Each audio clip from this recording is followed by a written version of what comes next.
Assalamualaikum warahmatullahi wabarakatuh. Salam sejahtera untuk kita semua. Selamat datang dalam perkuliahan Teknologi Sedahan Padat di Fakultas Farmasi Universitas Indonesia. Bersama saya Sutrio, selama satu sesi perkuliahan ke depan akan memandu perkuliahan yang dilaksanakan secara daring ini. Modul Teknologi Sedahan Padat ini merupakan modul dasar dalam teknologi farmasi. Modul ini diberikan kepada seluruh mahasiswa program sarjana farmasi pada semester 4. Dengan mempelajari modul ini, mahasiswa diharapkan mampu menjelaskan teori dasar sedahan padat, sehingga mampu merancang formula, melakukan proses evaluasi, mengidentifikasi permasalahan-permasalahan yang timbul dalam proses pembuatan, menganalisis faktor-faktor penyebabnya, baik faktor formulasi, fisikokimia, maupun proses pembuatannya. Topik perkuliahan pada hari ini adalah mengenai metode pembuatan dan unit operasi bagian 2. Pada bagian ini, kita akan pelajari metode pembuatan tablet. Untuk mempelajari metode pembuatan tablet ini, nanti diharapkan mahasiswa mampu untuk menentukan metode pembuatan tablet yang sesuai. Dalam pemilihan metode pembuatan, ada beberapa faktor atau beberapa aspek yang perlu kita pertimbangkan. Di antaranya adalah stabilitas zat aktif, dosis dari zat aktif yang akan digunakan, dan juga sifat dari bulk atau dari campuran serbuk. Dilihat dari stabilitas zat aktif, kita bisa melihat dari stabilitas terhadap kelembaban maupun terhadap suhu. Jika zat aktif stabil terhadap kelembaban maupun suhu, maka zat aktif tadi dapat dibuat dengan metode kempa langsung, atau granulasi kering, atau granulasi basah. Jadi 3 metode ini dapat digunakan.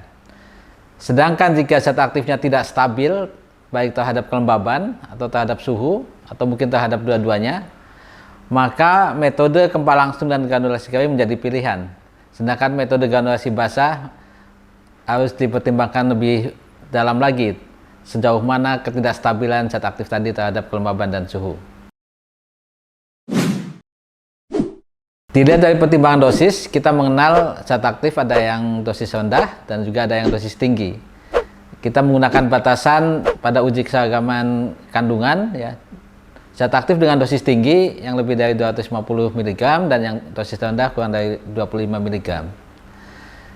Kalau dilihat dari dosis rendah, maka di dalam formula tablet, massa tablet akan didominasi oleh eksipien, sehingga sifat-sifat bulknya, baik sifat kompresibilitas maupun sifat probabilitas, itu akan ditentukan oleh eksipien yang digunakan. Dan ini akan menentukan metode pembuatan yang dapat digunakan. Sedangkan pada dosis tinggi, maka massa tablet didominasi oleh zat aktif, sehingga sifat bulk baik kompresibilitas maupun probabilitas sangat ditentukan oleh sifat dari zat aktif ini. Berdasarkan sifat bulk atau sifat campuran serbuk yang akan dikempa atau dicetak menjadi tablet, maka kita mengenal 2 sifat yang paling penting di dalam pencetakan tablet ini adalah sifat kompresibilitas atau kemudahan bahan untuk dikempa, dan juga sifat probabilitas atau sifat alil dari bahan tadi. Kalau kita akan menggunakan metode kempa langsung, maka bulk yang akan dicetak itu harus memiliki baik sifat kompresibilitas maupun sifat probabilitas yang baik. Sedangkan kalau kita akan menggunakan metode granulasi kering, maka harus dipastikan bahwa massa tablet atau campuran serbuk tadi memiliki sifat kompresibilitas yang baik.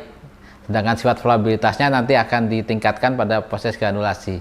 Sedangkan granulasi basah, bahan yang tidak memiliki sifat kompresibilitas maupun probabilitas masih dapat dibuat menjadi tablet dengan metode granulasi basah. Metode kempa langsung atau direct compression ini adalah proses di mana tablet dikempa secara langsung dari campuran serbuk zat aktif dengan eksipien, termasuk di dalamnya pengisi, disintegran maupun lubrikan, yang dapat mengalir secara seragam ke dalam cetakan dan membentuk tablet. Di sini pada metode kempa langsung ini tidak ada perlakuan pendahuluan dengan granulasi baik kering maupun basah. Kelebihan dari metode kempa langsung ini adalah pertama lebih ekonomis. Ekonomis ini kita lihat dari waktu pemrosesan yang lebih singkat, biaya personil yang lebih sedikit karena personil yang terlibat akan lebih sedikit, tahapan pembuatan yang lebih pendek, jumlah mesin yang digunakan juga lebih sedikit, maupun proses validasi yang dilakukan juga lebih sedikit, dan juga konsumsi energinya.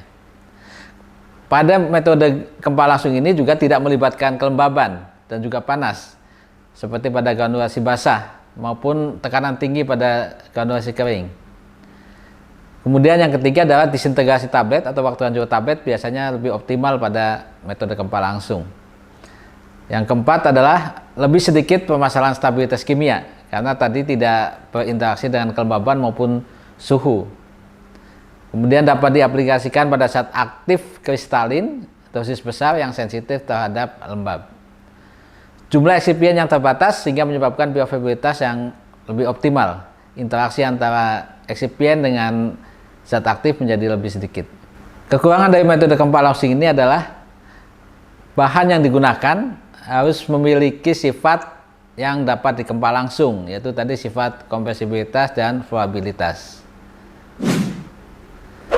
Proses atau tahapan pada metode Kempa langsung ini cukup singkat, yaitu pertama didahului dengan proses milling seperti yang sudah kita jelaskan pada bagian 1 atau pengecilan ukuran partikel baik zat aktif maupun eksipien untuk mendapatkan distribusi ukuran partikel yang paling optimal. Kemudian setelah itu dilakukan proses mixing atau pencampuran atau blending dari bahan-bahan baik zat aktif maupun eksipiennya, dan dilanjutkan dengan pengempaan atau pencetakan menggunakan mesin tablet.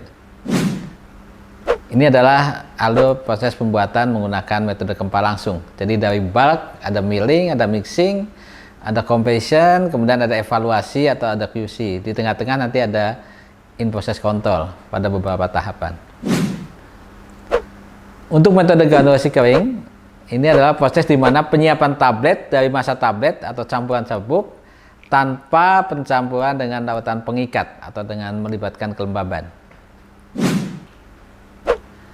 Kelebihan dari metode granulasi kering ini adalah pertama dapat diaplikasikan untuk zat aktif yang sensitif terhadap lembab maupun panas, dan yang kedua tahapannya lebih pendek dibandingkan dengan metode granulasi basah. Sedangkan kekurangan dari metode ini adalah membutuhkan atau memerlukan eksipien yang kohesif, yang kompresibel atau yang mudah dikempa.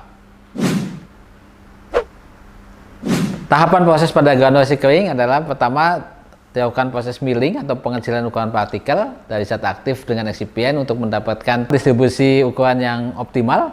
Kemudian dilakukan proses mixing atau blending dari campuran serbuk. Di sini pada mixing ini zat aktif dengan bahan pengisi, dengan internal disintegran, dan sedangkan yang lubrikan tidak dimasukkan di dalam mixing yang pertama ini. Kemudian dilanjutkan dengan compression atau pengempaan. Ini tergantung nanti metode granulasi yang digunakan, ada dua, yaitu pengempaan menjadi slag kalau kita menggunakan metode slugging, atau nanti menggunakan roller compaction, ya, itu juga nanti akan menjadi flake, ya. Kemudian setelah itu baik slag maupun flake tadi diayak atau dihancurkan sehingga dia menjadi granul. Kemudian dilanjutkan dengan proses mixing akhir, ya, final mixing dengan lubrikan maupun eksternal disintegran, dan dilanjutkan dengan pengempaan.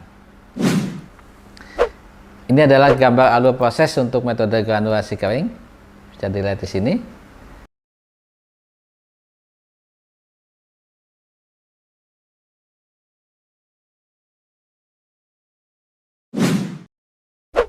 Ini tadi dua metode pada granulasi kering. Yang pertama dengan roll compaction, di mana campuran serbuk dibuat dengan menggunakan mesin roll compaction tadi menjadi suatu sheet, ya, bentuk sheet yang lemah dan brittle atau mudah rapuh.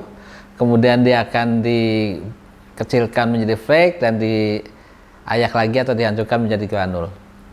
Nah, sedangkan pada metode slugging, campuran serbuk tadi dikempa dengan mesin press yang tekanan tinggi, ya, menjadi slag, tablet yang besar, kemudian dihancurkan dan diayak menjadi granul, ya, sesuai dengan ukuran yang diinginkan. Nah, ini contoh mesin untuk metode roller compaction.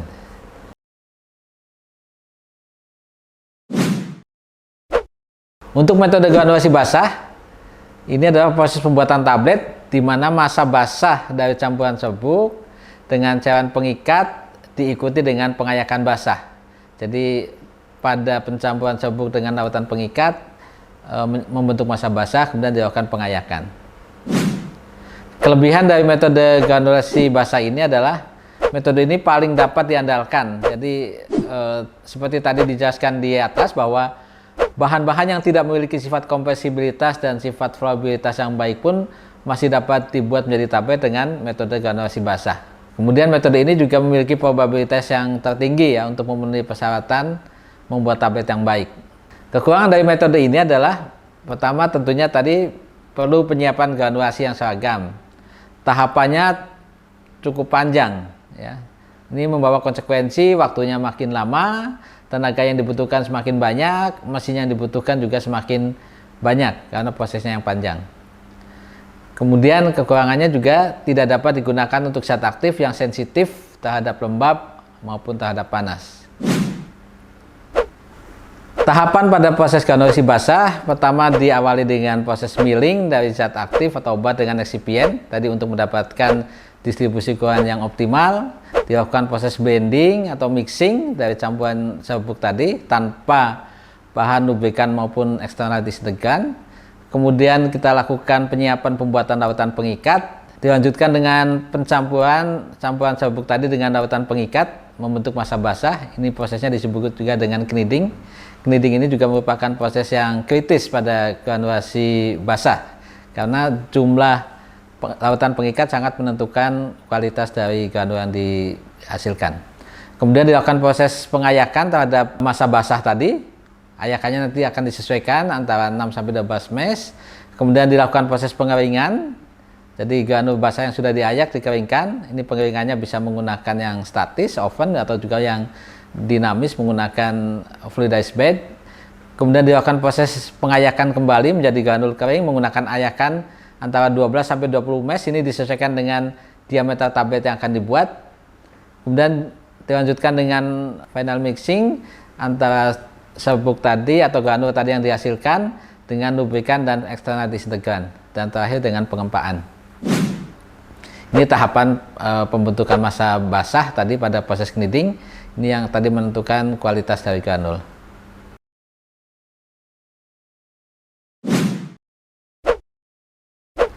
Ini adalah prosesnya. Kita bisa lihat gambar di sini.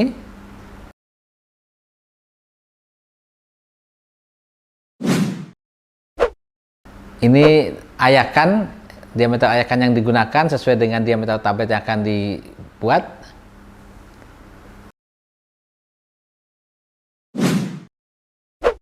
Nah, ini adalah perbandingan dari ketiga metode tadi, baik kempal langsung, granulasi kering maupun granulasi basah. Kita bisa lihat tahapannya sejauh mana antara yang kempal langsung, granulasi kering, dan granulasi basah.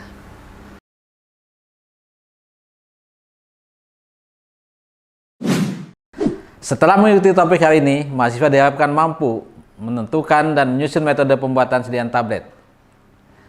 Demikianlah pertemuan pertama perkuliahan hari ini. Kita akan pelajari tentang metode pembuatan dan unit operasi bagian 2. Pada pertemuan berikutnya, kita akan membahas mengenai permasalahan pada pembuatan sediaan tablet konvensional dan cara mengatasinya.